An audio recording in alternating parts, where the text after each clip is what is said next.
ನಮಸ್ಕಾರ ಪ್ರಿಯ ವೀಕ್ಷಕರೇ, ಕಾವ್ಯಧಾರೆಯ ವಿಶೇಷ ಸಂಚಿಕೆ ಚಿಂತನ ಮಂಥನ ಕಾರ್ಯಕ್ರಮಕ್ಕೆ ಆತ್ಮೀಯ ಸ್ವಾಗತ. ಪ್ರಿಯ ವೀಕ್ಷಕರೇ, ಇದೇ ಜುಲೈ 23 ಮತ್ತು 24ರಂದು 2 ದಿನಗಳ ಕಾಲ ದಾವಣಗೆರೆಯಲ್ಲಿ ರಾಜ್ಯ ಮಟ್ಟದ ಬಂಡಾಯ ಸಾಹಿತ್ಯ ಸಮ್ಮೇಳನ ನಡೀತಾ ಇದೆ. ಈ ಸಂದರ್ಭದಲ್ಲಿ ನಾವು ಬಂಡಾಯ ಸಾಹಿತ್ಯ ಅಂದ್ರೇನು ಮತ್ತು ಆ ಬಂಡಾಯ ಸಾಹಿತ್ಯದ ಅನಿವಾರ್ಯತೆ ಮತ್ತು ಪ್ರಸ್ತುತತೆ ಏನಿದೆ ಅನ್ನೋದರ ಕುರಿತು ಒಂದಷ್ಟು ಅವಲೋಕಿಸ್ತಾ ಆ ಸಮ್ಮೇಳನದಲ್ಲಿ ಪಾಲ್ಗೊಂಡು ಒಂದಷ್ಟು ಚಿಂತನ ಮಂಥನವನ್ನು ನಾವು ಕೂಡ ಮಾಡುವಂಥ ಸುಸಂದರ್ಭ. ಈ ಹಿನ್ನೆಲೆಯಲ್ಲಿ ಈ ಬಂಡಾಯ ಸಾಹಿತ್ಯದ ಸಮ್ಮೇಳನದ ಕುರಿತು ವಿವರವಾದ ಮಾಹಿತಿಯನ್ನು ನೀಡಲಿಕ್ಕಾಗಿ ಮತ್ತು ಬಂಡಾಯ ಸಾಹಿತ್ಯದ ರೂಪುರೇಷೆಗಳ ಕುರಿತು ಕೂಡ ಒಂದಷ್ಟು ಮಾಹಿತಿಯನ್ನು ನಮಗೆ ಒದಗಿಸಲಿಕ್ಕಾಗಿ ದಾವಣಗೆರೆಯ ನಿವೃತ್ತ ಪ್ರಾಧ್ಯಾಪಕರು ಮತ್ತು ಚಿಂತಕರು, ವಾಗ್ಮಿಗಳು ಕೂಡ ಆಗಿರುವಂಥ ಶ್ರೀಯುತ ಡಾಕ್ಟರ್ AB ರಾಮಚಂದ್ರಪ್ಪ ಸರ್ ಅವರು ಆಗಮಿಸಿದ್ದಾರೆ. ಅವರಿಗೆ ಹೃತ್ಪೂರ್ವಕವಾದಂತಹ ಸ್ವಾಗತವನ್ನು ಕೋರ್ತಾ ಈ ಒಂದು ಬಂಡಾಯ ಸಾಹಿತ್ಯ ಸಮ್ಮೇಳನದ ಕುರಿತು ಒಂದಷ್ಟು ವಿವರವಾದ ಮಾಹಿತಿಯನ್ನು ಪಡೆಯೋಣ.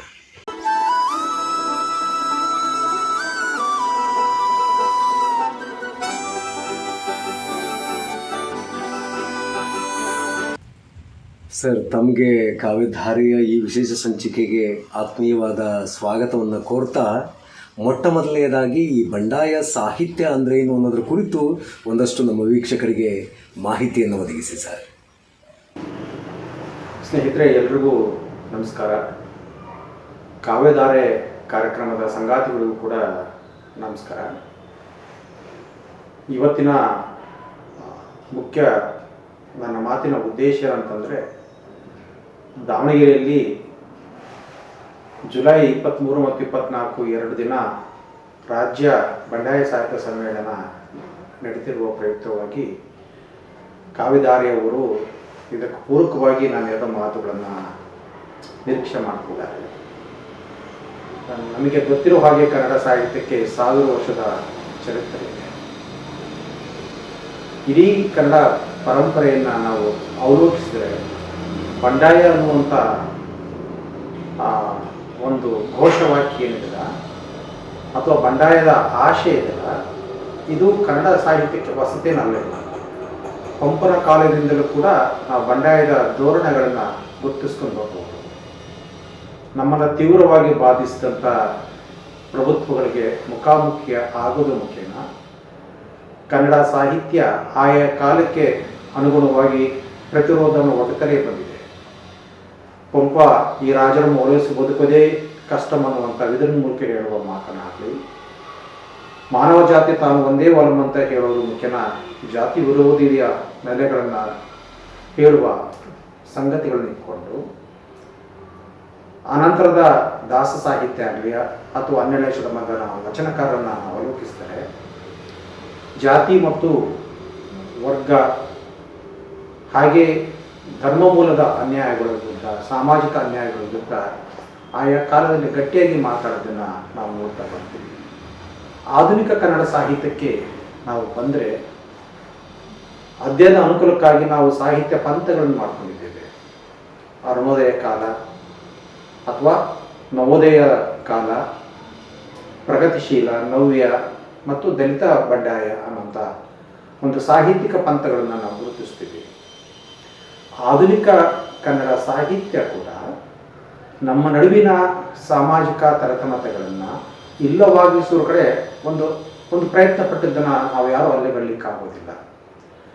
ಆದರೆ ಸಾಹಿತ್ಯಕ್ಕಾಗಿ ಸಾಹಿತ್ಯ, ಆರ್ಟ್ ಫಾರ್ ಆರ್ಟ್ ಸೇಕ್ ಅನ್ನುವಂಥ ಧೋರಣೆಯನ್ನು ಮುಂದಾಗಿಸಿಕೊಂಡಂಥ ಅನೇಕ ಕವಿಗಳು ಆದರ್ಶತನಗಳನ್ನು, ಪ್ರಕೃತಿಯ ವರ್ಣನೆ ಸಾಧ್ಯತೆಗಳನ್ನು, ಆತ್ಮರತಿಯನ್ನು, ವ್ಯಷ್ಟಿ ನೆಲೆಗಳನ್ನು, ಸಮಾಜ ಕೇಂದ್ರಿತ ನೆಲೆಗಳನ್ನು, ಈ ಥರದ ಸಾಧ್ಯತೆಗಳಿಗೆ ಹೆಚ್ಚು ಆಸ್ಥೆ ವಹಿಸಿದ್ದನ್ನು ನಾವು ಗಮನಿಸ್ತೀವಿ. ವಾಸ್ತವವಾಗಿ ಸಾಹಿತ್ಯ ಮತ್ತು ಸಮಾಜವನ್ನು ನಾವು ಬೇರ್ಪಡಿಸಿ ನೋಡಲಿಕ್ಕಾಗೋದಿಲ್ಲ. ಸಾಹಿತ್ಯ ಮತ್ತು ಸಮಾಜಕ್ಕೆ ಒಂದು ಅಂತರ ಸಂಬಂಧ ಇದೆ. ಯಾವುದೇ ಒಬ್ಬ ಬರಹಗಾರನಿಗೆ ಸಾಮಾಜಿಕ ಜವಾಬ್ದಾರಿ ಅನ್ನೋದು ಒಂದು ಇರಬೇಕು ಅನ್ನುವಂಥದ್ದು ಬಹುಕಾಲದ ಒಂದು ಮಾತು. ಈ ಮಾತನ್ನು ಕನ್ನಡದ ನವೋದಯ, ನವ್ಯ ಮತ್ತು ಪ್ರಗತಿಶೀಲ ಕಾಲದಲ್ಲಿ ಅದೊಂದು ಮನೋಧರ್ಮವಾಗಿ ರೂಪುಗೊಳ್ಳಿಲ್ಲ ಅನ್ನುವಂಥ ಕಾರಣಕ್ಕಾಗಿ ಮತ್ತು ಆಯಾ ಕಾಲದ ತಲ್ಲಣಗಳನ್ನು, ಸಾಮಾಜಿಕ ಅನ್ಯಾಯಗಳನ್ನು ಅದು ಪ್ರತಿರೋಧವನ್ನು ತೀವ್ರವಾಗಿ ಒಡ್ಲಿಲ್ಲ ಅನ್ನುವ ಕಾರಣಕ್ಕಾಗಿ ಕನ್ನಡ ಸಾಹಿತ್ಯದ ಇಲ್ಲಿ ಒಂದು ಬಹುದೊಡ್ಡ ಪ್ರಶ್ನೆ ಒಂದು ಜನ್ಮ ಹುಟ್ಟುತ್ತೆ. ಹೀಗೆ ಹುಟ್ಟಿಕೊಂಡ ಪ್ರಶ್ನೆಯೇ ಒಂದು ಸಾಹಿತ್ಯ ಪಂಥಕ್ಕೆ ಕಾರಣವಾಯಿತು ಅನ್ನುವಂಥದ್ದು ನಮಗೆಲ್ಲರೂ ಕೂಡ ಗೊತ್ತಿರುವಂಥದ್ದು. ಧರ್ಮಸ್ಥಳದಲ್ಲಿ ಸಾಹಿತ್ಯ ಸಮ್ಮೇಳನ ನಡೆದಂಥ ಕಾಲಘಟ್ಟದಲ್ಲಿ ದಲಿತ ಸಾಹಿತ್ಯಕ್ಕೆ ಪ್ರತ್ಯೇಕ ಗೋಷ್ಠಿಯನ್ನು ಏರ್ಪಡಿಸಬೇಕು ಅಂತಂದಾಗ ಅಂದಿನ ಅಧ್ಯಕ್ಷರು ದಲಿತ ಬಲಿತ ಅನ್ನೋದು ಯಾವುದೂ ಇಲ್ಲ, ಎಲ್ಲದೂ ಕೂಡ ಸಾಹಿತ್ಯ ಅನ್ನುವ ಧೋರಣೆ ಇದ್ದ ಕಾರಣಕ್ಕಾಗಿ ಅಂದು ಪ್ರತ್ಯೇಕಗೊಂಡು 1979 ಮಾರ್ಚ್ 10 ಅನ್ನೋದರಂದು ಬೆಂಗಳೂರಲ್ಲಿ ಮೊಟ್ಟ ಮೊದಲು ಬಂಡಾಯ ಸಾಹಿತ್ಯ ಸಂಘಟನೆ ಹುಟ್ಟುಕೊಳ್ತಾರೆ.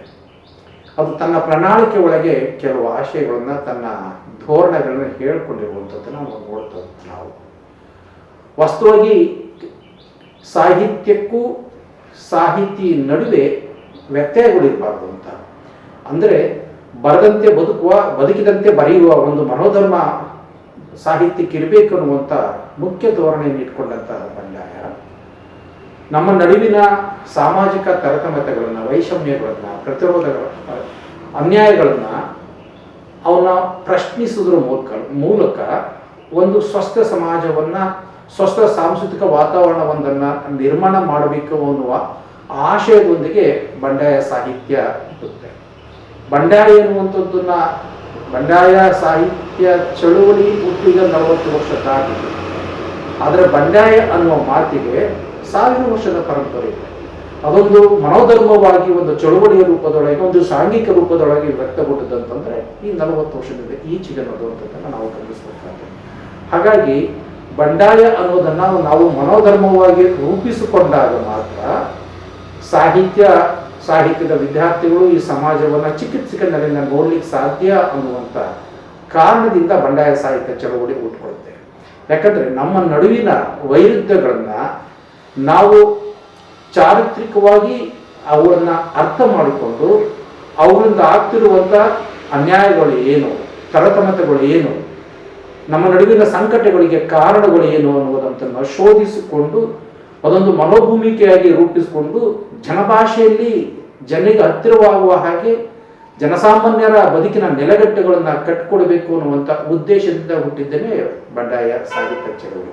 ಹಾಗಾಗಿ ಬಂಡಾಯ ಸಾಹಿತ್ಯ ಚಳವಳಿ ಅನ್ನುವಂಥದ್ದು ಏನಿದೆಯಲ್ಲ, ಅದು 79ರಲ್ಲಿ ಹುಟ್ಟಿ ಇವತ್ತಿನವರು ಕೂಡ ಅದು ತನ್ನ ಆಶಯಗಳನ್ನು ವಿಸ್ತರಿಸ್ಕೊಂತ, ತನ್ನ ಧೋರಣೆಗಳನ್ನು ವಿಸ್ತರಿಸ್ಕೊಳ್ತಾ, ತನ್ನ ಮೌಲ್ಯಗಳನ್ನು ಈ ನಾಡಿಗೆ ಬಿತ್ತುತ್ತಾ ಬಂದಿರುವ ಒಂದು ಬಹಳ ದೊಡ್ಡ ಒಂದು ಚಾರಿತ್ರಿಕ ಹಿನ್ನೆಲೆ ಬಂಡಾಯ ಸಾಹಿತ್ಯ ಚಳವಳಿಗೆ ಇದೆ ಎನ್ನುವಂಥದ್ದನ್ನು ನಾವು ಮುಖ್ಯವಾಗಿ ನಾವು ಗಮನಿಸಬೇಕಾಗುತ್ತೆ.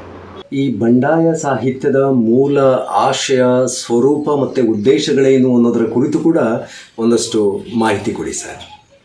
ಬಂಡಾಯ ಸಾಹಿತ್ಯ ಚಳವಳಿಯ ಮುಖ್ಯ ಆಶಯ ಏನಂತಂದರೆ, ಬರಹಗಾರ ಕೇವಲ ಬರವಣಿಗೆಯನ್ನು ಮಾತ್ರ ತೊಡಗಿಸ್ಕೊಳ್ಳೋದಲ್ಲ, ಆತ ಸಾಮಾಜಿಕ ಹೋರಾಟಗಳಲ್ಲೂ ಕೂಡ ತೊಡಗಿಸ್ಕೋಬೇಕನ್ನೋದು ಅದರ ಮುಖ್ಯ ಆಶಯಗಳಲ್ಲಿ ಒಂದು. ಯಾಕಾಗಿ ಅಂತಂತಂದರೆ, ನಾವು ಸಾಮಾಜಿಕ ಪರಿವರ್ತನೆಯ ಉದ್ದೇಶ ಇಟ್ಕೊಂಡಿರುವ ಯಾವುದೇ ಒಂದು ಸಾಹಿತ್ಯ ಪಂಥ ಕೇವಲ ಅಕ್ಷರದ ಮುಖ್ಯನೇ ನಾವು ಕ್ರಾಂತಿ ಮಾಡ್ತೀವಿ ಅನ್ನೋಂಥದ್ದು ಒಂದು ಆಂಶಿಕ ಸತ್ಯ ಅಷ್ಟೇ. ಅದು ಹಾಗಾಗಿಬಿಟ್ಟು ಸಾಮಾಜಿಕ ಅನ್ಯಾಯಗಳಿಗೆ ನಾವು ಮುಖಾಮುಖಿ ಆಗಬೇಕಾದ್ರೆ ಅಕ್ಷರಸ್ಥ ಅನಕ್ಷರಸ್ಥ ಸಮುದಾಯಗಳಿಗೆ ನಾವು ತಲುಪಬೇಕಾದಂತಂದರೆ ನನ್ನ ಬರಹದ ಜೊತೆಗೂ ಕೂಡ ನಾವು ಹೋರಾಟಗಳಿಗೂ ಕೂಡ ನಾವು ಧುಮುಕ್ಬೇಕು ಅನ್ನುವಂಥದ್ದು ಬಂಡಾಯದ ಪರಮ ಆಶಯ ಅನ್ನುವಂಥದ್ದು ಮುಖ್ಯವಾದಂಥ ಒಂದು ನೆಲೆ.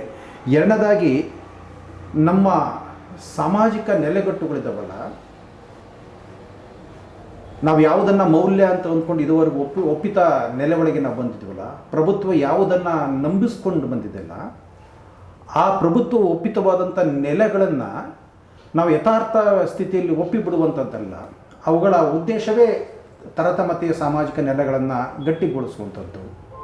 ಹಾಗಾಗಿ ಬಂಡಾಯವನ್ನು ಮನೋಧರ್ಮವಾಗಿ ಸ್ವೀಕರಿಸಿದಂಥ ಚಿಂತಕ, ಬರಹಗಾರ, ಹೋರಾಟಗಾರ, ನಾವು ನಮ್ಮ ಈ ಸನಾತನಿ ವ್ಯವಸ್ಥೆಗಳನ್ನು ನಾವು ಪ್ರಶ್ನಿಸ್ಕೊಳ್ಳದೆ ಹೋದರೆ ನಾವು ಹೊಸ ಸಾಧ್ಯತೆಯನ್ನು ಕಟ್ಟಲಿಕ್ಕಾಗೋದಿಲ್ಲ. ಪ್ರಶ್ನಿಸುವುದು ಕೂಡ ಒಂದು ಮನೋಧರ್ಮವೇ. ಆದರೆ ಈ ದಿನಮಾನದೊಳಗೆ ಪ್ರಶ್ನಿಸುವುದು ಕೂಡ ಅದೊಂದು ದೇಶದ್ರೋಹ ಅನ್ನುವಂಥ ಆಲೋಚನೆಗಳು ನಮ್ಮ ನಡುವೆ ಇತ್ತೀಚೆಗೆ ಬೆಳೀತಿದ್ದಾವೆ. ಹಾಗಾಗಿ ಪ್ರಶ್ನೆ ಮಾಡುವುದು ಮತ್ತು ಅದಕ್ಕೆ ಪರಿಹಾರವನ್ನು ಕಂಡುಕೊಳ್ಳೋದು ಕೂಡ ಬಂಡಾಯದ ಆಶಯಗಳಲ್ಲಿ ಒಂದು ಅನ್ನುವಂಥದ್ದನ್ನು ನಾವು ಗಮನಿಸ್ಬೇಕು. ನಾವು ಜೊತೆಗೆ ಪ್ರಗತಿಪರ ಆಲೋಚನೆ ಇರುವಂಥ ಬಹುಜನರು ನಮ್ಮ ನಡುವೆ ಬೇರೆ ಬೇರೆ ಸಂಘಟನೆಯೊಳಗೆ ಹಂಚಿ ಹೋಗಿದ್ದೇವೆ. ನಾವು ಕೂಡ ಒಂದು ತಾತ್ವಿಕ ನೆಲೆಗಟ್ಟಿನೊಳಗೆ ಹಂಚಿ ಹೋಗಿದ್ದೇವೆ. ಭಾಳ ಮುಖ್ಯವಾಗಿ ಹೀಗೆ ಆಲೋಚನೆ ಮಾಡುವಂಥ, ಸಮಾಜಮುಖಿಯಾಗಿ ಆಲೋಚನೆ ಮಾಡುವಂಥ ಈ ಪ್ರಗತಿಪರ ಚಿಂತಕರೆಲ್ಲರೂ ಕೂಡ ಒಂದೆಡೆ ಸೇರಬೇಕನ್ನೋದು ಬಂಡಾಯದ ಮುಖ್ಯ ಆಶಯ ಅನ್ನೋದು ಗಮನಿಸ್ಬೇಕು ನಾವು. ಅದರ ಜೊತೆಗೆ ಈಗ 1000 ವರ್ಷದ ನಮ್ಮ ಪರಂಪರೆಯ ಮತ್ತು ನಮ್ಮ ಸನಾತನಿ ಬೇರುಗಳನ್ನು ನಾವು ಗ್ರಹಿಕೆ ತಂದುಕೊಂಡು ಅವುಗಳನ್ನು ಸಮರ್ಥವಾಗಿ ಅರ್ಥ ಮಾಡಿಕೊಳ್ಳೋದ್ರ ಮುಖೇನ ಹೊಸ ಸಾಧ್ಯತೆ ಕಡೆ ಹೆಜ್ಜೆ ಹಾಕಬೇಕಾದ್ರೆ ಅದಕ್ಕೊಂದು ತಾತ್ವಿಕ ತಿಳುವಳಿಕೆ ಕೂಡ ಭಾಳ ಮುಖ್ಯ. ಸೈದ್ಧಾಂತಿಕ ಓದಿಲ್ಲದೇ ಯಾವುದೇ ಒಂದು ನಿರ್ದಿಷ್ಟ ಸಾಮಾಜಿಕ ಪರಿವರ್ತನೆಗೆ, ಸಾಮಾಜಿಕ ಅಥವಾ ಬದಲಾವಣೆಗೆ ನಾವು ಪೂರಕವಾದದ್ದನ್ನು ಕಟ್ಟಲಿಕ್ಕಾಗೋದಿಲ್ಲ.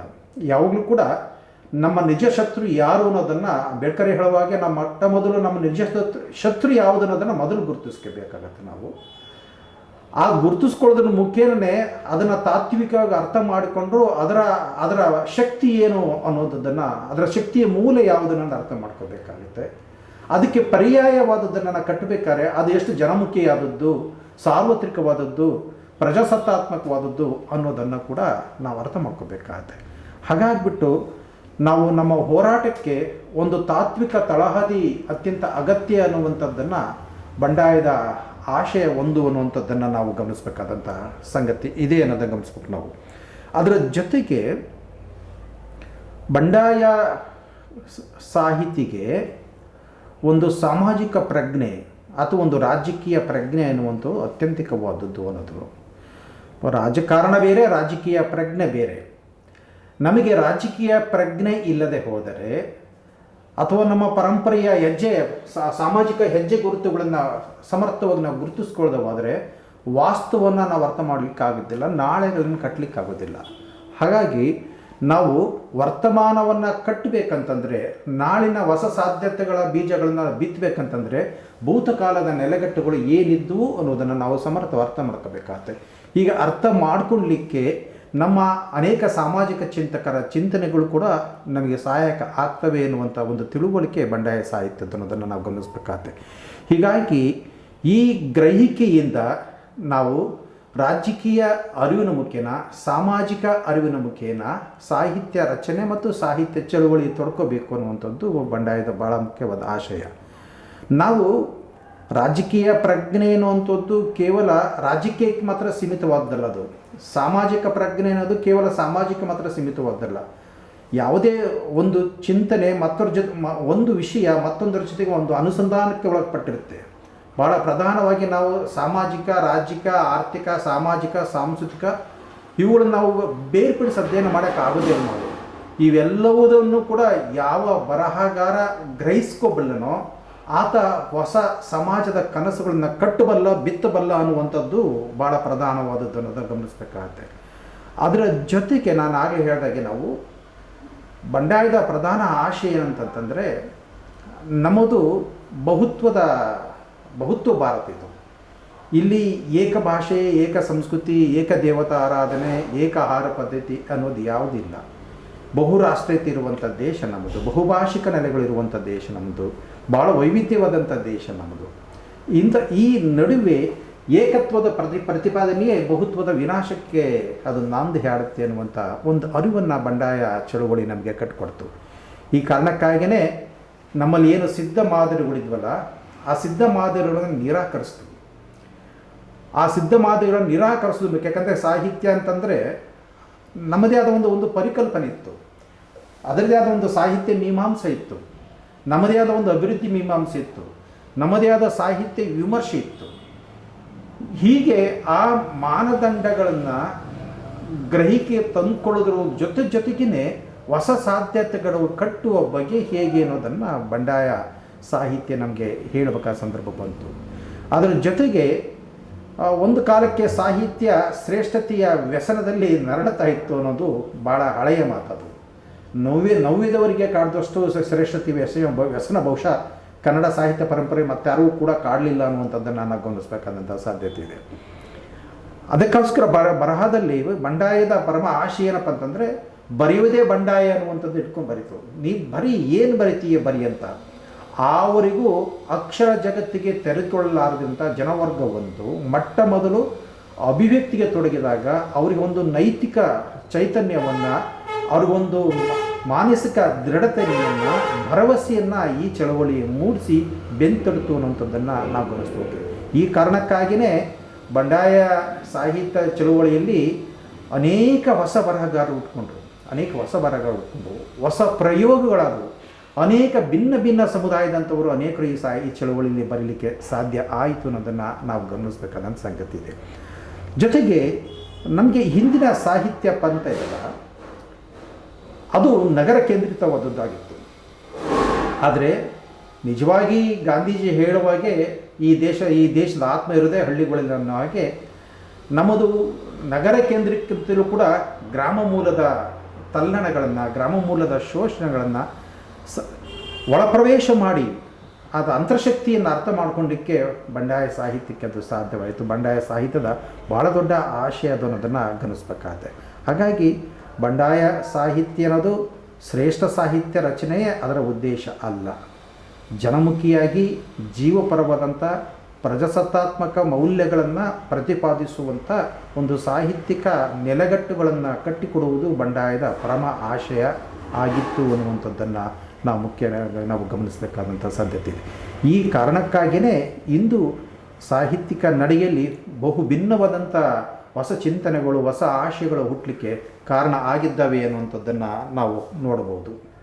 ಸರ್, ಅನೇಕ ಸುದೀರ್ಘ ವರ್ಷಗಳ ನಂತರದಲ್ಲಿ ದಾವಣಗೆರೆಯಲ್ಲಿ ರಾಜ್ಯ ಮಟ್ಟದ ಬಂಡಾಯ ಸಾಹಿತ್ಯ ಸಮ್ಮೇಳನ ನಡೀತಾ ಇದೆ.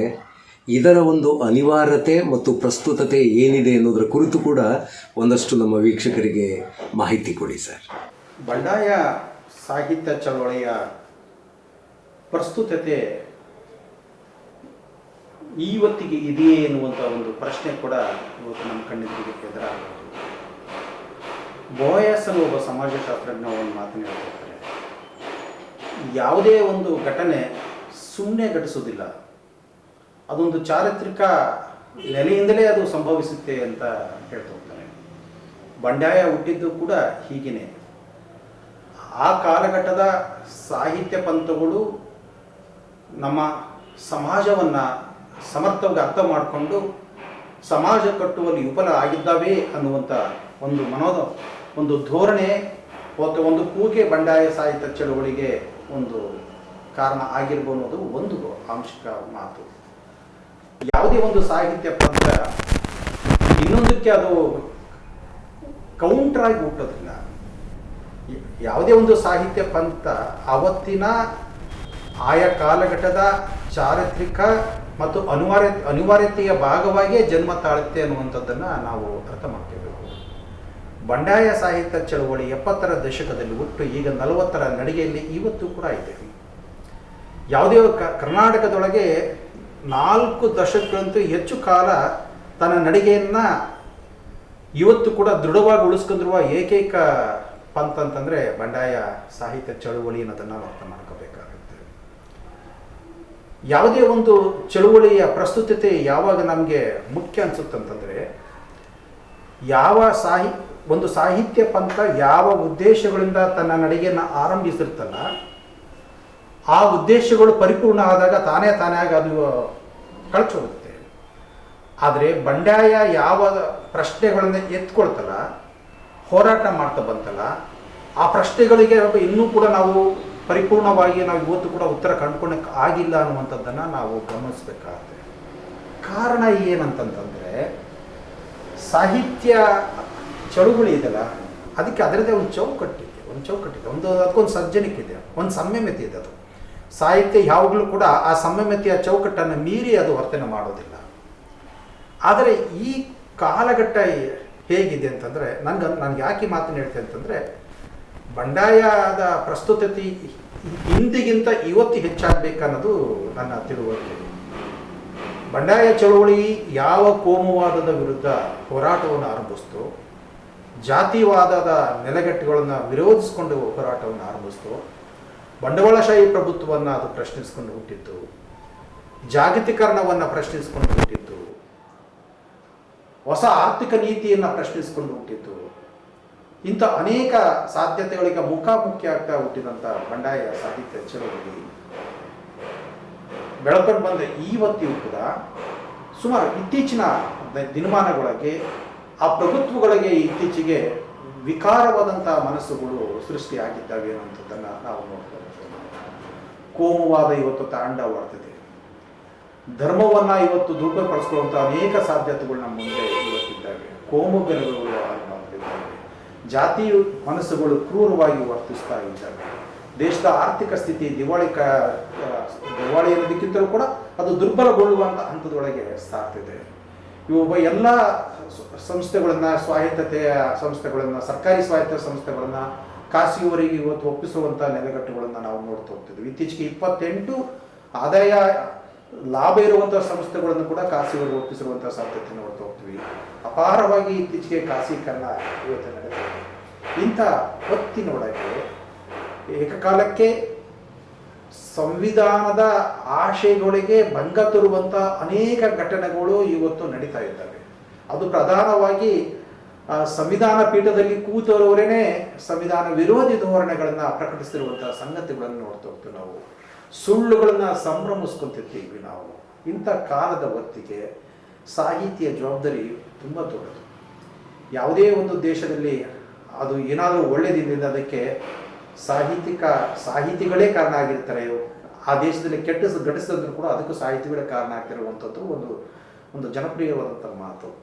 ಆದರೆ ಇವತ್ತಿನ ಕಾಲಮಾನದೊಳಗೆ ಪ್ರಗತಿಪರರು ತಮ್ಮ ಧೋರಣೆಗಳನ್ನು, ತಮ್ಮ ಆಶಯಗಳನ್ನು ಮುಕ್ತವಾಗಿ ಹೇಳ್ಕೊಳಕ್ಕಾಗದಿರುವಂಥ ಒಂದು ವಾತಾವರಣದ ನಡುವೆ ಇವತ್ತು ಉಸಿರುಗಟ್ಟುವ ಒಂದು ವಾತಾವರಣ ಇವತ್ತು ನಿರ್ಮಾಣ ಆಗಿದೆ.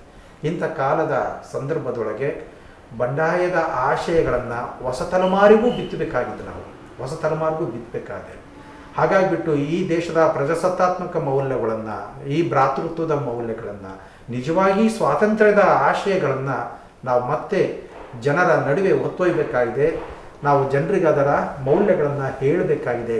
ಜನಭಾಷೆಗೆ ಮತ್ತೆ ನಾವು ಅದನ್ನು ಕೊಂಡೊಯ್ಯಬೇಕಾದಂಥ ಅಗತ್ಯತೆ ಇವತ್ತು ಹಿಂದಿಗಿಂತ ಹೆಚ್ಚಿದೆ ಅನ್ನುವ ಕಾರಣಕ್ಕಾಗಿಯೇ ನಾವು ಪ್ರಗತಿಪರರೆಲ್ಲರೂ ಕೂಡ ಒಂದೆಡೆ ಸೇರಿ ಮರುಚಿಂತಿಸಬೇಕನ್ನುವಂಥ ಒಂದು ಪರಮ ಆಶಯ ಇಟ್ಕೊಂಡೇ ದಾವಣಗೆರೆ ಒಳಗೆ ಈ ಚಳವಳಿಯ ಈ ಸಮ್ಮೇಳನ ಇಟ್ಕೊಂಡಿದ್ದೀವಿ.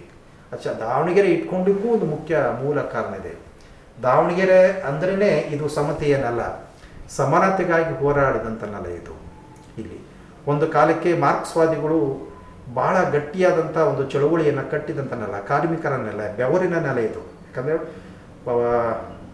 ಬರಗೂರಿ ಹೇಳುವಾಗೆ ಬೆವರೇ ನನ್ನ ದೇವರು ಅಂತ ಬಂಡಾಯದ ಆಶಯದವು. ವಾಸ್ತವವಾಗಿ ಬೆವರನ್ನೇ ನಾವು ಸಮರ್ಥಿಸ್ಕೊಂಡು ಬಂದಂಥವು. ಇವತ್ತು ದುಡಿದು ತಿನ್ನುವರ ಪರ ಸಾಹಿತ್ಯ ನಿಲ್ಲಬೇಕಾದದ್ದು ಅದು ಸಾಹಿತ್ಯದ ಮುಖ್ಯ ಧೋರಣೆ ಆಗಬೇಕು. ಆದರೆ ಇವತ್ತು ದುಡಿಯದೇ ಬದುಕುವ ವರ್ಗದ ಜನ ಸಂಭ್ರಮದಿಂದ ಬದುಕುತ್ತಿದ್ದಾರೆ. ಅಂಬೇಡ್ಕರ್ ಒಂದು ಕಡೆ ಹೇಳ್ತಾರೆ, ದುಡಿಯುವ ವರ್ಗದ ಜನ ಹಸುವಿಂದ ಸಾಯಬೇಕಾಗಿಲ್ಲ ಅಂತ. ಅದೇ ದುಡಿಯಲಾರದ ಜನ ಇವತ್ತು ಸಂಭ್ರಮದಲ್ಲಿ ಬದುಕಿದ್ದಾರೆ. ದುಡಿಯುವ ವರ್ಗದ ಜನ ದೈನಂದಿನ ಬದುಕಿಗೆ ಕಷ್ಟಪಡುವ ಈ ಹೊತ್ತಿಗೆ ಹೀಗೆ ಕಾರ್ಮಿಕರ ನೆಲೆಗಟ್ಟುಗಳ ನೆಲದಲ್ಲಿ ಬೆಳೆದಂಥ ಈ ಊರಿನಲ್ಲಿ ಮತ್ತೆ ಶ್ರಮಕ್ಕೆ ನಾವು ಬೆಲೆ ಕಟ್ಟಬೇಕಾಗಿದೆ. ಬೆವರನ್ನು ನಾವು ಮೌಲ್ಯೀಕರಿಸಬೇಕಾಗಿದೆ. ಮತ್ತು ಈ ಆಶಯಗಳಿರುವಂಥ ಈ ನಾಡಿನ ಹಿರಿಯ ತಲೆಮಾರಿನವರು ಎಲ್ಲರೂ ಒಗ್ಗೂಡಿಕೊಂಡು ಹೊಸ ತಲೆಮಾರಿಗೆ ನಾವು ಈ ಮೌಲ್ಯಗಳನ್ನು ವಿಸ್ತರಿಸಬೇಕಾದಂಥ ಪರಮ ಆಶಯ ಇಟ್ಕೊಂಡೇ ದಾವಣಗೆರೆ ಈ ಸಮ್ಮೇಳನವನ್ನು ನಾವು ನಡೆಸ್ತಾ ಇದ್ದೀವಿ. ಕರ್ನಾಟಕ ಸಾಹಿತ್ಯ ಲೋಕಕ್ಕೆ, ಕನ್ನಡ ಸಾರಸ್ವತ ಲೋಕಕ್ಕೆ ಈ ಬಂಡಾಯ ಸಾಹಿತ್ಯದ ಒಂದು ಕೊಡುಗೆ ಏನಿದೆ ಅನ್ನೋದ್ರ ಕುರಿತು ಕೂಡ ಒಂದಷ್ಟು ನಮಗೆ ಮಾಹಿತಿಯನ್ನು ಒದಗಿಸಿ ಸರ್. ಕನ್ನಡ ಸಾರಸ್ವತ ಲೋಕಕ್ಕೆ ಬಂಡಾಯ ಸಾಹಿತ್ಯದ ಕೊಡುಗೆ ಏನು ಅನ್ನುವಂಥ ಒಂದು ಪ್ರಶ್ನೆ ಕೂಡ ಕೆಲವರದು. ಸಾಹಿತ್ಯ ವಿದ್ಯಾರ್ಥಿಗಳಿಗೆ ಇದು ಅರ್ಥ ಆಗತ್ತೆ ಓದ್ಕೊಂಡವರಿಗೆ ಅಂತ ನಾನು ಅಂದ್ಕೊಂಡಿದ್ದೇನೆ. 70ರ ದಶಕದಿಂದ ಈಚೆಗೆ ಬಂಡಾಯ ಸಾಹಿತ್ಯ ಕನ್ನಡ ಸಾರಸ್ವತ ಲೋಕಕ್ಕೆ ಏನನ್ನು ಕೊಟ್ಟಿದೆ? ವಾಸ್ತವವಾಗಿ ಹೊಸ ಪ್ರಕಾರಗಳು ನಮ್ಮಲ್ಲಿ ಏನೋ ಈ ಕಾಲಘಟ್ಟದಲ್ಲಿ ಹುಟ್ಟಲಿಲ್ಲ. ನಮ್ಮಲ್ಲಿ ಆಗಲೇ ಇದ್ದ ಪ್ರಕಾರಗಳಲ್ಲಿ ಅಭಿವ್ಯಕ್ತ ಆಗಿರುವ ಸಾಹಿತ್ಯದ ಮೌಲ್ಯಗಳು ಏನು ಅನ್ನುವಂಥದ್ದನ್ನು ಮುಖ್ಯವಾಗಿ ನಾವು ಗ್ರಹಿಸಬೇಕಾದಂಥ ಸಾಧ್ಯತೆ ಇದೆ. ನಾನು ಆಗಲೇ ಹೇಳಿದಾಗೆ ಬಂಡಾಯ ಸಾಹಿತ್ಯ ಹೊರಟಿದ್ದೇ ಒಂದು ತಾತ್ವಿಕ ತಳಹದಿಯ ಮೇಲೆ. ಬಹುಶಃ 70ರ ದಶಕದಿಂದ ಈಚೆಗೆ ಬಂಡಾಯ ಸಾಹಿತ್ಯ ಚಳುವಳಿಯಿಂದಾಗಿ ಕರ್ನಾಟಕದಲ್ಲಿ ಅಂಬೇಡ್ಕರ್ ಚಿಂತನೆಗಳು, ಲೋಹಿಯಾ ಚಿಂತನೆಗಳು, ಪೆರಿಯಾರ್ ಚಿಂತನೆಗಳು ಮತ್ತು ನಾರಾಯಣಗುರು ಚಿಂತನೆಗಳು, ಜ್ಯೋತಿಬಾ ಫುಲೆ ಅವರ ಚಿಂತನೆಗಳು, ಮಾರ್ಕ್ಸ್ವಾದಿ ಚಿಂತನೆಗಳು ಕನ್ನಡದ ಜನತೆಗೆ ಸಾಹಿತ್ಯದ ಮೂಲಕ ಇವತ್ತು ಜನಮಾನಸಕ್ಕೆ ತಲುಪಿದೆ ಅನ್ನುವಂಥದ್ದನ್ನು ನಾವು ಗಮನಿಸಬೇಕಾಗಿದೆ. ಒಂದು. ಎರಡದಾಗಿ ಸಾಹಿತ್ಯ ವಿಮರ್ಶೆ ಇದೆಯಲ್ಲ, ನವ್ಯದ ನಮಗೆ ಪಾಶ್ಚಾತ್ಯ ಮಾದರಿ ವಿಮರ್ಶೆಯನ್ನೇ ಪಾಶ್ಚಾತ್ಯ ಚಿಂತಕರ ಪರಿಭಾಷೆ ಒಳಗೇ ಕನ್ನಡ ಸಾಹಿತ್ಯವನ್ನು ನೋಡುವಂಥ ನೆಲೆಗಟ್ಟು ನಮ್ಮಲ್ಲಿ ರೂಪುಗೊಂಡಿತ್ತು. ಅದನ್ನು ನಾನು ಮೀರಿದೆ. ಬರಗೂರವರು ಬಂಡಾಯ ಸಾಹಿತ್ಯ ಮೀಮಾಂಸೆ ಕೃತಿಯ ಮುಖೇನ ಈ ನೆಲದ ಅನಿವಾರ್ಯತೆಯಿಂದ ಹುಟ್ಟಿದಂಥ ಸಾಹಿತ್ಯವನ್ನು ನೋಡುವ ರೂಪ ಯಾವುದು ಅನ್ನೋದನ್ನು ನನಗೆ ಕಲಿಸ್ಕೊಡ್ತು. ನಾನು ಆಗಲೇ ಹೇಳಿದಾಗೆ ಹೊಸ ಬಗೆಯ ಸಾಹಿತ್ಯ ಮೀಮಾಂಸೆ ಒಂದು ಕೊಡುಗೆಯನ್ನು ಬಂಡಾಯ ಸಾಹಿತ್ಯ ಕೊಡ್ತು. ಏಕಕಾಲಕ್ಕೆ ಹೊಸ ವಿಮರ್ಶ ಮಾನದಂಡವನ್ನು ಕನ್ನಡಕ್ಕೆ ಪರಿಚಯಿಸ್ತು ಅನ್ನೋದನ್ನು ನಾವು ಗಮನಿಸಬೇಕಾದಂಥ ಸಾಧ್ಯತೆ ಇದೆ. ಜೊತೆಗೆ ಸಾಹಿತ್ಯಕ್ಕೆ ಇರಬೇಕಾದಂಥ ಸಾಹಿತಿಗೆ ಮತ್ತು ಸಾಹಿತ್ಯಕ್ಕೆ ಇರಬೇಕಾದಂಥ ಸೋಷಿಯಲ್ ರೆಸ್ಪಾನ್ಸಿಬಿಲಿಟಿ ಏನು ಅಂತಂದ್ರೆ ಸಾಮಾಜಿಕ ಜವಾಬ್ದಾರಿ ಏನು ಎಂಬುದನ್ನು ಅದು ಹೇಳಿತ್ತು. ನಮ್ಮ ಅದಕ್ಕಿಂತ ಪೂರ್ವದೊಳಗೆ ನಾನು ಏನನ್ನು ಬರಿತೀನೋ ಅದಕ್ಕೆ ಬದ್ಧವಾಗಿ ಬದುಕಬೇಕಂತಿಲ್ಲ. ಬರಹಕ್ಕೂ ಬದುಕಿಗೂ ಒಂದು ಅಂತರ್ ಸಂಬಂಧ ಇಲ್ಲ ಅನ್ನುವಂಥದ್ದೇ ಒಂದು ಮೌಲ್ಯ ಆದಂಥ ಕಾಲಘಟ್ಟ ಅದು ಹಿಂದಿನದು.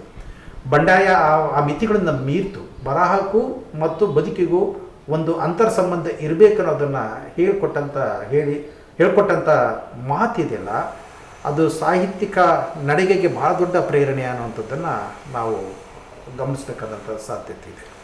ಅದರ ಜೊತೆಗೆ ಸಂಸ್ಕೃತಿಯ ಅಧ್ಯಯನ, ಬರಗೂರವರು ಮತ್ತೆ ಮತ್ತೆ ಬರಗೂರನ್ನು ಉಲ್ಲೇಖಿಸಬೇಕಾಗುತ್ತೆ. ಯಾಕಂತಂದರೆ ಮುಂಚೂಣಿಯಲ್ಲಿದ್ದಂಥ ಬರಗೂರವರು ಅಕಾಡೆಮಿ ಅಧ್ಯಕ್ಷರಿದ್ದಾಗ ಉಪಸಂಸ್ಕೃತಿ ಮಾಲಿಕೆ ಅಂತೇಳಿ ಒಂದು ಸೀರೀಸ್ ತಂದರು. ನಮ್ಮಲ್ಲಿ ಅದವರು ಕೂಡ ಡಾಮಿನೆಂಟ್ ಕಲ್ಚರ್ ಅನ್ನುವಂಥ ಪರಿಭಾವನೆ ನಮ್ಮಲ್ಲಿತ್ತು. ಸಂಸ್ಕೃತಿ ಅಂದರೆ ಅದೊಂದು ಏಕ ಸಂಸ್ಕೃತಿ ಅನ್ನುವಂಥ ಪರಿಕಲ್ಪನೆ ನಮ್ಮಲ್ಲಿತ್ತು. ಸಂಸ್ಕೃತಿ ಏಕಲ್ಲ, ನಮ್ಮಲ್ಲಿ ಬಹು ಸಂಸ್ಕೃತಿಗಳು ಇದ್ದಾವೆ ಅನ್ನುವಂಥದ್ದಲ್ಲ. ಆ ಕಾರಣಕ್ಕೆ ಬರಗೂರವರು ಉಪಸಂಸ್ಕೃತಿ ಮಾಲಿಕೆ ಅಂತ ಆರಂಭಿಸಿದ್ದು. ಅದು ಉಪ ಅಲ್ಲ, ಎಲ್ಲವೂ ಕೂಡ ಸಂಸ್ಕೃತಿಗಳಿದೆ. ಪರ್ಯಾಯ ಸಂಸ್ಕೃತಿ, ಪಲ್ಲಟ ಸಂಸ್ಕೃತಿ, ಪರ್ಯಾಯ ಸಂಸ್ಕೃತಿ, ಹೀಗೆ ಭಿನ್ನವಾದಂಥ ಸಾಂಸ್ಕೃತಿಕ ಅಧ್ಯಯನಗಳಿಗೆ ಬಂಡಾಯ ಸಾಹಿತ್ಯ ಕಾರಣ ಆಯಿತು. ಅದರ ಜೊತೆಗೆ ಸಾಹಿತ್ಯದಲ್ಲಿ ಸಾಂಸ್ಕೃತಿಕ ಮೌಲ್ಯಗಳನ್ನು ಅದನ್ನು ಬಿತ್ತುವ ಬಗೆ ಹೇಗೆ ಅನ್ನುವಂಥ ಒಂದು ಹೊಸ ಪರಿಭಾಷೆಯೊಂದನ್ನು ಅದು ರೂಪಿಸ್ಕೊಡ್ತು ಅನ್ನೋದನ್ನು ನಾನು ಗಮನಿಸಬೇಕಾಗತ್ತೆ. ನಾನು ಆಗಲೇ ಹೇಳಿದಾಗೆ ಇಡೀ ನಮ್ಮ ಸಾಹಿತ್ಯ ಪರಂಪರೆಯನ್ನು ಪುನರ್ಮೌಲ್ಯೀಕರಣಕ್ಕೊಳಪಡಿಸ್ತು. ಇದುವರೆಗೂ ಕೂಡ ನಮಗೆ ಪಠ್ಯಗಳಿಗೆ, ಪ್ರಾಚೀನ ಪಠ್ಯಗಳಿಗೆ, ಮಧ್ಯಕಾಲೀನ ಸಾಹಿತ್ಯ ಪಠ್ಯಗಳಿಗೆ, ಆಧುನಿಕ ಸಾಹಿತ್ಯ ಪಠ್ಯಗಳಿಗೆ ವಿಮರ್ಶಕರು ಮತ್ತು ಅರ್ಥಮೀಮಾಂಸಕರು ತಮ್ಮದೇ ಆದಂಥ ಅರ್ಥ ಪರಿಕಲ್ಪನೆಯನ್ನು ಕಟ್ಟಿದ್ರು. ಅದನ್ನೇ ನಾವು ನಂಬಿಕೊಂಡು ಬಂದಿದ್ವಿ. ಬಂಡಾಯ ಸಾಹಿತ್ಯ ಏನು ಮಾಡ್ತಂತಂದರೆ ಹೊಸ ಅಧ್ಯಯನದ ಶಿಸ್ತುಗಳ ಮುಖೇನ, ಬಹುಶಿಸ್ತೀಯ ಅಧ್ಯಯನಗಳ ಮುಖೇನ ಅಥವಾ ಸಾಂಸ್ಕೃತಿಕ ಅಧ್ಯಯನಗಳ ಮುಖೇನ ಪುನರ್ಮೌಲ್ಯೀಕರಣಕ್ಕೆ ಈ ಮುಖ್ಯನ ಆ ಪಠ್ಯಗಳಿಗೆ ಹೊಸ ಅರ್ಥ ಸಾಧ್ಯತೆಗಳನ್ನು ಕಟ್ಟುವ ಒಂದು ದೊಡ್ಡ ಪ್ರಕ್ರಿಯೆಯನ್ನು ಕನ್ನಡ ಸಾಹಿತ್ಯದಲ್ಲಿ ಮಾಡ್ತಿತ್ತು. ಅದೊಂದು ಸೀರೀಸ್ ಆಗಿ ತಂದರು. ಯಾವುದೂ ಉಪ ಅಲ್ಲ, ಯಾವುದೂ ಅಧೀನ ಅಲ್ಲ, ಯಾವುದೂ ಪ್ರಧಾನ ಅಲ್ಲ, ಇಟ್ಸ್ ಆಲ್ ಆರ್ ಈಕ್ವಲ್, ಎಲ್ಲವೂ ಕೂಡ ಸಮ ಅನ್ನುವಂಥ ಆಶಯದ ನೆಲೆಗಳನ್ನು ಸಾಹಿತ್ಯದ ವಲಯಕ್ಕೆ ತಂದುಕೊಟ್ಟದ್ದು ಬಂಡಾಯ ಸಾಹಿತ್ಯ ಅನ್ನುವಂಥದ್ದನ್ನು ನಾವು ಮುಖ್ಯವಾಗಿ ಗಮನಿಸಬೇಕಾಗುತ್ತೆ. ಈ ನೆಲೆಯಿಂದ ಅಪಾರವಾದಂಥ ಸಾಹಿತ್ಯವನ್ನು ಕನ್ನಡ ಸಾರಸ್ವತ ಲೋಕ ಕೊಟ್ಟಿದೆ. ಆವರೆಗೂ ಅಕ್ಷರ ಜಗತ್ತಿಗೆ ತೆರ್ಕೊಳ್ಳದೇ ಇರುವಂಥ ಜನವರ್ಗ ಒಂದು ಮೊಟ್ಟ ಮೊದಲು ಬರೀಲಿಕ್ಕೆ ಆರಂಭಿಸ್ತು. ಅದು ಪ್ರಧಾನವಾಗಿ ಅಕ್ಷರ ಜಗತ್ತಿಗೆ ಎಂದೂ ಕಾಲಿರಿಸದಂಥ ವಲಯದ ಅನೇಕ ಸಮುದಾಯಗಳು ಬರೀಲಿಕ್ಕೆ ಆರಂಭಿಸಿದವು ಅನ್ನುವಂಥದ್ದು ನಾವು ಗಮನಿಸ್ಬೇಕಾಗುತ್ತೆ. ಈ ಮುಖೇನ ಕನ್ನಡ ಸಾಹಿತ್ಯದಲ್ಲಿ ಇಷ್ಟು ವಿಭಿನ್ನವಾದಂಥ ಸಾಂಸ್ಕೃತಿಕ ಸಾಧ್ಯತೆಗಳು ಇದ್ದಾವೆ ಅನ್ನುವಂಥದ್ದು ಅಚ್ಚರಿ ಮೂಡುವಷ್ಟು ಸಾಹಿತ್ಯ ನಮ್ಮಲ್ಲಿ ಪ್ರಕಟ ಆಯಿತು. ಅದರ ಜೊತೆಗೆ ಬಂಡಾಯ ಸಾಹಿತ್ಯದ ಕಾಲಘಟ್ಟಕ್ಕೆ ಆತ್ಮಕಥನಗಳು ಬಂದವು. ಅದಕ್ಕೆ ಮರಾಠಿಯ ಆತ್ಮಕಥನಗಳು ಇನ್ಫ್ಲುಯೆನ್ಸ್ ಆಗಿದ್ದರೂ ಕೂಡ ನಮ್ಮಲ್ಲಿ ಆತ್ಮಕಥನ ಬರ್ಕೊಳ್ಳುವಂಥವರು ಭಾಳ ದೊಡ್ಡ ವ್ಯಕ್ತಿನೇ ಆಗಿರಬೇಕು ಅನ್ನುವಂಥದ್ದು. ಒಬ್ಬ ಸಾಮಾನ್ಯ ಮನುಷ್ಯನ ಆತ್ಮಕಥನ ಅಷ್ಟೇ ಮುಖ್ಯವಾದದ್ದು ಅನ್ನುವಂಥದ್ದನ್ನು ಆತ್ಮಕಥನಗಳ ಮುಖೇನ ನಮ್ಮ ಸಾಮಾಜಿಕ ನೆಲೆಗಟ್ಟನ್ನು ಗ್ರಹಿಸಿಕೊಳ್ಳುವಂಥ ಹೊಸ ಸಾಧ್ಯತೆಯೊಳಗೆ ದಲಿತ ಮತ್ತು ಬಂಡಾಯ ಸಾಹಿತ್ಯಗಳು ಕಾರಣ ಆದವು ಅನ್ನೋದನ್ನು ನಾವು ಗಮನಿಸಬೇಕಾದಂಥ ಸಂಗತಿಗಳಿದ್ದಾವೆ. ಹಾಗಾಗಿ ಸಾಹಿತ್ಯ ನಿಜವಾಗಿಯೂ ಕೂಡ ಕೇವಲ ಸಾಹಿತ್ಯಕ್ಕಾಗಿ ಸಾಹಿತ್ಯ ರಚನೆ ಮಾಡುವುದಲ್ಲ, ಅದು ಸಾಮಾಜಿಕ ಉದ್ದೇಶ ಇಟ್ಕೊಂಡು ಸಾಹಿತ್ಯ ರಚನೆಗೆ ತೊಡಗಬೇಕು ಅನ್ನುವಂಥದ್ದು. ಮತ್ತು ಸಾಹಿತಿ ಆದಂಥವನಿಗೆ ಸಾಮಾಜಿಕ ಜವಾಬ್ದಾರಿಯೂ ಕೂಡ ಅತ್ಯಂತಿಕವಾದದ್ದು ಅನ್ನೋದನ್ನು ಈ ನಾಡಿಗೆ ಹೇಳಿದಂಥ ಮತ್ತು ಸಾರಸ್ವತ ಲೋಕಕ್ಕೆ ಕನ್ನಡ ಸಾರಸ್ವತ ಲೋಕಕ್ಕೆ ಮಹತ್ವದ ಕೊಡುಗೆಯನ್ನು ನೀಡಿದಂಥ ಬಂಡಾಯ ಸಾಹಿತ್ಯ ಚಳವಳಿ ಮುಖ್ಯ ಪರಿವರ್ತನೆಗೆ ಕಾರಣ ಆಗಿದೆ ಅನ್ನೋದನ್ನು ನಾವು ಗಮನಿಸಬೇಕಾದಂಥ ಸಂಗತಿಗಳು. ಇವು ಸಂಕ್ಷೇಪವಾದಂಥ 4 ಮಾತುಗಳು. ಸುದೀರ್ಘ ವರ್ಷಗಳ ನಂತರದಲ್ಲಿ ದಾವಣಗೆರೆಯಲ್ಲಿ ಜುಲೈ 23 ಮತ್ತು 24ರಂದು ಈ ರಾಜ್ಯ ಮಟ್ಟದ ಬಂಡಾಯ ಸಾಹಿತ್ಯ ಸಮ್ಮೇಳನ ನಡೀತಾ ಇದೆ. ಇದು ಸುದೀರ್ಘ ವರ್ಷಗಳ ನಂತರದಲ್ಲಿ ನಡೀತಾ ಇರೋದಕ್ಕಾಗಿ ಒಂದು ವಿಶೇಷವಾದ ಪ್ರಾಮುಖ್ಯತೆಯನ್ನು ಪಡ್ಕೊಂಡಿದೆ ಮತ್ತು ರಾಜ್ಯದ ಜನತೆಯನ್ನು ಇತ್ತ ಒಂದಷ್ಟು ಆಕರ್ಷಿಸುವಂಥ ಪ್ರಯತ್ನವನ್ನು ಮಾಡಿದೆ. ಈ ಒಂದು ಸಮ್ಮೇಳನದ ವಿವರವಾದ ಮಾಹಿತಿಯನ್ನು ಒಂದಷ್ಟು ಒದಗಿಸಿ ಸರ್. ಸ್ನೇಹಿತರೆ, ಜುಲೈ 23 ಮತ್ತು 24 ದಾವಣಗೆರೆಯಲ್ಲಿ ಕುವೆಂಪು ಕನ್ನಡ ಭವನದಲ್ಲಿ 2 ದಿನಗಳ ಕಾಲ ರಾಜ್ಯ ಬಂಡಾಯ ಸಾಹಿತ್ಯ ಸಮ್ಮೇಳನವನ್ನು ಹಮ್ಮಿಕೊಂಡಿದ್ದೀವಿ. ಬಂಡಾಯದ ಹಿರಿಯ ಸಾಹಿತಿಗಳು ಎಲ್ಲರೂ ಕೂಡ ಈ ಸಮ್ಮೇಳನದಲ್ಲಿ ಹೆಚ್ಚು ಭಾಗವಹಿಸುತ್ತಿದ್ದಾರೆ. ಚಳುವಳಿಯ ಉದ್ದಕ್ಕೂ ಕೂಡ ಬೆಳ್ಕೊಂಡು ಬೆಳೆಸಿದಂಥ ಹಿರಿತಲೆಮಾರಿನ ಅನೇಕ ಚಿಂತಕರು ಈ ಸಮ್ಮೇಳನದಲ್ಲಿ ಭಾಗವಹಿಸುತ್ತಿದ್ದಾರೆ. ಅದರ ಜೊತೆಗೆ ಹೊಸ ತಲೆಮಾರಿನ ಗೆಳೆಯರನ್ನು ಕೂಡ ನಾವು ಇದರಲ್ಲಿ ಭಾಗವಹಿಸಲಿಕ್ಕೆ ಒಂದು ಪ್ರೇರಣೆ ಆಗಬೇಕು ಅನ್ನೋ ಕಾರಣಕ್ಕೋಸ್ಕರ ನಾವು ಪ್ರಧಾನವಾಗಿ ವಿದ್ಯಾರ್ಥಿಗಳನ್ನು, ಸಂಶೋಧನಾ ವಿದ್ಯಾರ್ಥಿಗಳನ್ನು, ಚಳುವಳಿಗಾರರನ್ನು ಮತ್ತು ಪ್ರಗತಿಪರ ಚಿಂತನೆ ಮಾಡುವಂಥ ಹೊಸ ತಲೆಮಾರಿನ ಅನೇಕ ಗೆಳೆಯರನ್ನ ಈ ಸಮ್ಮೇಳನದಲ್ಲಿ ಭಾಗವಹಿಸಲಿಕ್ಕೆ ಅನುವು ಮಾಡಿಕೊಟ್ಟಿದ್ದೇವೆ. 2 ದಿನ ಸಮ್ಮೇಳನ ನಡೀತಿದೆ. ಒಟ್ಟು 6 ಗೋಷ್ಠಿಗಳಿರ್ತವೆ. ಅದರಲ್ಲಿ ಮಹಿಳಾ ಗೋಷ್ಠಿಯನ್ನು ಒಳಗೊಂಡಂತೆ ಹೊಸ ತಲೆಮಾರಿನವರು ಇವತ್ತಿನ ಸಾಮಾಜಿಕ ಮತ್ತು ಸಾಹಿತ್ಯಿಕ ಒಳನೋಟಗಳನ್ನು ನೋಡುವ ಹೊಸ ಬಗೆ ಯಾವುದು ಅನ್ನೋದನ್ನು ಒಂದು ದೃಷ್ಟಿಯಲ್ಲಿ ಇಟ್ಕೊಂಡು ಕೂಡ ಒಂದು ಗೋಷ್ಠಿ ಇರುತ್ತೆ. ಹಾಗೆ ಒಂದು ಕವಿಗೋಷ್ಠಿ ಇರುತ್ತೆ ಮತ್ತು ಪ್ರಸ್ತುತ ವಿಚಾರಕ್ಕೆ ಸಂಬಂಧಪಟ್ಟಂಥ 2 ಗೋಷ್ಠಿಗಳು ಕೂಡ ಇರ್ತವೆ. ಹಾಗೆ ಉದ್ಘಾಟನೆ ಮತ್ತು ಸಮಾರೋಪದ ಗೋಷ್ಠಿಗಳು ಇರ್ತವೆ. ಸುಮಾರು ನಾಡಿನಾದ್ಯಂತ 1000ಕ್ಕೂ ಹೆಚ್ಚು ಜನ ಈ ಸಮ್ಮೇಳನದಲ್ಲಿ ಭಾಗವಹಿಸಬಹುದು ನಮ್ಮ ನಿರೀಕ್ಷೆ ಆಗಿದೆ. ಎಲ್ಲ ಜಿಲ್ಲೆಗೂ ಕೂಡ ಪ್ರಾತಿನಿಧ್ಯವನ್ನು ನಾವು ಕೊಟ್ಟಿದ್ದೇವೆ. 2 ದಿನ ಕೂಡ ಊಟ ಮತ್ತು ವಸತಿ ವ್ಯವಸ್ಥೆಯನ್ನು ನಾವು ಆಯೋಜಿಸ್ತೇವೆ. ಬಹುಶಃ 38 ವರ್ಷದ ಕೆಳಗೆ ದಾವಣಗೆರೆ ಒಳಗೆ ನಾವೆಲ್ಲ ವಿದ್ಯಾರ್ಥಿ ಇದ್ದ ಕಾಲಘಟ್ಟದವರೆಗೆ ಇಲ್ಲಿ ಬಂಡಾಯ ಸಾಹಿತ್ಯ ಸಮ್ಮೇಳನ ಜರುಗಿದ್ದು ನನಗೆ ಗೊತ್ತು. ಬಿಟ್ಟರೆ ಈಗ ಸಾಹಿತ್ಯ ಸಮ್ಮೇಳನ ಜರುಗ್ತಿದೆ. ಸಂಚಾಲಕನಾಗಿ ನಾನು ಮತ್ತು BN ಮಲ್ಲೇಶ್ ಅವರು ಇದ್ದೇವೆ. ಈ ದಾವಣಗೆರೆಯ ಎಲ್ಲ ಸಕ್ರಿಯ ಗೆಳೆಯರನ್ನ ಒಟ್ಟಾಗಿಸ್ಕೊಂಡ್ಬಿಟ್ಟು ಈ ಸಮ್ಮೇಳನಕ್ಕೆ ಪೂರ್ವ ತಯಾರಿಯನ್ನು ಮಾಡಿಕೊಂಡಿದ್ದೇವೆ. ಒಂದು ಕಾರ್ಯಕ್ರಮದ ಯಶಸ್ಸಂದರೆ ಅದಕ್ಕೆ ಪೂರಕವಾದ ಚಿಂತನೆ ಇರುವಂಥ ಗೆಳೆಯರು, ಆಸಕ್ತರು ಎಲ್ಲರೂ ಕೂಡ ಭಾಗವಹಿಸಿದಾಗ ಮಾತ್ರ ಅದು ಸಾಧ್ಯ ಆಗುತ್ತೆ. ಹಾಗಾಗಿ ಕಾರ್ಯಕ್ರಮದ ಯಶಸ್ಸು ನಿಮ್ಮಿಂದ. ನೀವೆಲ್ಲರೂ ಕೂಡ ಈ ಕಾರ್ಯಕ್ರಮದಲ್ಲಿ ಭಾಗವಹಿಸಿ ಕಾರ್ಯಕ್ರಮದ ಯಶಸ್ಸಿಗೆ ತಾವೆಲ್ಲರೂ ಕೂಡ ಪೂರಕವಾಗಬೇಕಂತೇಳಿ ನಾನು ನಿಮ್ಮೆಲ್ಲರನ್ನು ಕೂಡ ಮನಪೂರ್ವಕವಾಗಿ ಸ್ವಾಗತಿಸ್ತೇನೆ. ಇದುವರೆಗೂ ಕೂಡ ಈ ಕಾರ್ಯಕ್ರಮವನ್ನು ನಿರೂಪಿಸಿದಂಥ ಗಂಗಾಧರ್ B. ನಿಟ್ಟೂರು ಅವರಿಗೂ ಕೂಡ ನಾನು ಧನ್ಯವಾದ ಹೇಳಲಿಕ್ಕೆ ಇಷ್ಟಪಡ್ತೇನೆ. ಕಾರ್ಯಕ್ರಮದ ನಿರ್ದೇಶಕರಾದಂಥ MH ಚಿದಾನಂದ್ ಅವರು ಕೂಡ ನಾನು ಧನ್ಯವಾದವನ್ನು ಹೇಳ್ತೇನೆ. ಇದುವರೆಗೂ ಕೂಡ ಈ ಕಾರ್ಯಕ್ರಮವನ್ನು ವೀಕ್ಷಿಸಿದಂಥ ಪ್ರೇಕ್ಷಕರು ಕೂಡ ನನ್ನ ಧನ್ಯವಾದಗಳನ್ನು ಹೇಳ್ತೇನೆ. ಮತ್ತೊಮ್ಮೆ ನಿಮಗೆಲ್ಲರೂ ಕೂಡ ಕಾರ್ಯಕ್ರಮಕ್ಕೆ ಸ್ವಾಗತ ಬಯಸ್ತಾ ನೀವೆಲ್ಲರೂ ಕೂಡ 2 ದಿನ ನನ್ನೊಟ್ಟಿಗೆ ಜೊತೆಗೂಡಬೇಕಂತೇಳಿ ನನ್ನ ಆ ಮಾತುಗಳನ್ನು ಮುಗಿಸ್ತೀನಿ. ನಮಸ್ಕಾರ. ನೋಡಿದ್ರಲ್ಲ ಪ್ರಿಯ ವೀಕ್ಷಕರೇ, ಈ ಜುಲೈ 23 ಮತ್ತು 24ರಂದು ನಡೀತಾ ಇರತಕ್ಕಂಥ ರಾಜ್ಯ ಮಟ್ಟದ ಬಂಡಾಯ ಸಾಹಿತ್ಯ ಸಮ್ಮೇಳನಕ್ಕೆ ಎಷ್ಟೊಂದು ಪ್ರಾಮುಖ್ಯತೆ ಇದೆ, ಅದರ ಅನಿವಾರ್ಯತೆ ಮತ್ತು ಅಗತ್ಯತೆ ಏನಿದೆ ಅನ್ನೋದನ್ನು ಶ್ರೀಯುತ doctor A B Ramachandrappa sir ಅವರು ತುಂಬ ಸ್ವಾರಸ್ಯಕರವಾಗಿ ನಮ್ಮೊಂದಿಗೆ ವಿವರವಾಗಿ ಚರ್ಚಿಸುವ ಜೊತೆಯಲ್ಲಿ ಮಾಹಿತಿಯನ್ನು ಒದಗಿಸಿದ್ದಾರೆ. ಇಂಥ ಒಂದು ವಿಶೇಷವಾದ ಈ ಸಾಹಿತ್ಯ ಸಮ್ಮೇಳನದಲ್ಲಿ ನಾವು ಭಾಗಿಯಾಗಿ ಈ ಒಂದು ಸಾಹಿತ್ಯ ಸಮ್ಮೇಳನದಲ್ಲಿ ಚರ್ಚಿಸಲ್ಪಡುವಂಥ ಅಂಶಗಳನ್ನು, ವಿಷಯಗಳನ್ನು ನಾವು ಕೂಡ ಒಂದಷ್ಟು ಆಲಿಸಿ ಚಿಂತನ ಮಂಥನವನ್ನು ಮಾಡೋಣ. ಹಾಗೆಯೇ ಈ ಬಂಡಾಯ ಸಾಹಿತ್ಯ ಸಮ್ಮೇಳನ ಅದು ಇತರೆ ಒಂದು ಸಾಹಿತ್ಯ ಪ್ರಕಾರಗಳಿಗಿಂತಲೂ ಕೂಡ ಹೇಗೆ ವಿಭಿನ್ನ ಅನ್ನೋದನ್ನು ನಾವು ಪ್ರತ್ಯಕ್ಷವಾಗಿ ಆ ಸಂದರ್ಭದಲ್ಲಿ ಆಲಿಸುವ ಮತ್ತು ಗ್ರಹಿಸುವ ಪ್ರಯತ್ನವನ್ನು ಮಾಡೋಣ. ಬನ್ನಿ, ಆ ಸಮ್ಮೇಳನದಲ್ಲಿ ನಾವು ಕೂಡ ಪಾಲ್ಗೊಳ್ಳೋಣ ಅನ್ನುವಂಥ ಕರೆಯನ್ನು ನೀಡ್ತಾ, ಇಂತಹ ಒಂದು ಚಿಂತನ ಮಂಥನದ ವಿಶೇಷ ಸಂಚಿಕೆಗಳು ಕೂಡ ಮುಂದಿನ ದಿನಗಳಲ್ಲಿ ಮತ್ತೆ ಮೂಡಿ ಬರಲಿವೆ. ಮತ್ತು ತಮ್ಮೆಲ್ಲರಿಗೂ ಕೂಡ ಹೃತ್ಪೂರ್ವಕವಾದಂತಹ ಧನ್ಯವಾದವನ್ನು ಮತ್ತು doctor A B Ramachandrappa sir ಅವರು ನೀಡಿರುವಂಥ ಮಾಹಿತಿಗಾಗಿ ಅವರಿಗೂ ಕೂಡ ಹೃತ್ಪೂರ್ವಕವಾದಂತಹ ಧನ್ಯವಾದವನ್ನು ಅರ್ಪಿಸ್ತಾ ಮತ್ತೆ ಮುಂದಿನ ಸಂಚಿಕೆಯಲ್ಲಿ ಭೇಟಿಯಾಗೋಣ. ಅಲ್ಲಿಯವರೆಗೆ ನಮಸ್ಕಾರ.